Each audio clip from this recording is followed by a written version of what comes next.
game ilikuwa nzuri sana. Yanga timu kubwa lakini wamekutana na vijana wa Mtibwa, timu yao nzuri, wameipanga vizuri, wamecheza vizuri.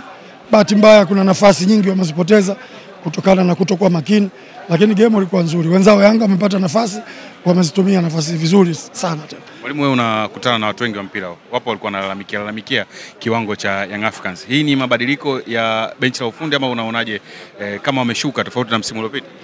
Unajua wachezaji wa mpira wa Tanzania, though tunasema kwamba ligi yetu bora, ni kweli. Wachezaji ambao wamefanya ligi yetu kuwa bora ni wachezaji wa kutoka nje ambao wapo kwenye timu zetu za Tanzania, na kweli ligi yetu iko vizuri. Umeweza kuona hata sasa hivi katika hizi mashindano ya kimataifa timu zetu 4 zote zimekwenda kwenye group stage kwa mara ya kwanza. Ni jambo zuri sana. Lakini niseme tu kwamba wachezaji wanaotumika kwenye vilabu, kwenye timu za taifa ni hao. Kiwachukua kina Mwamnyeto, kina Dickson, ni hao ambao wako kwenye timu ya taifa, wako na Yanga. Lakini hata na wageni vile vile wako timu za taifa, wako na Yanga.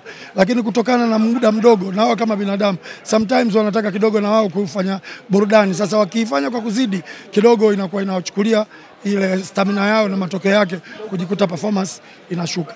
Lakini mimi niseme ni kutokana na uchovu ambao wanakuwa wanatumika kwa muda mrefu sana, lakini siamini kwamba hati Yanga wameshuka kiwango au hata Simba, kwa sababu sasa hivi Simba ina timu mpya, Yanga na wao wana timu, baadhi ya wachezaji wapya.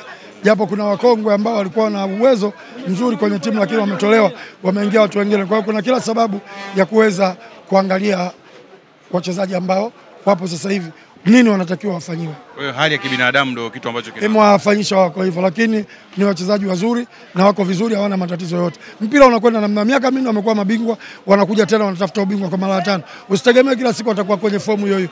Hata wewe mwaka jana na mwaka huu tofauti, kwa sababu kadri siku zinavyokwenda unavyokuwa na kuna mambo yanabadilika. Ligi ya msimu huu timu nyingi zimefanya vizuri kwenye usajili, Singida, Azam na Simba na Yanga.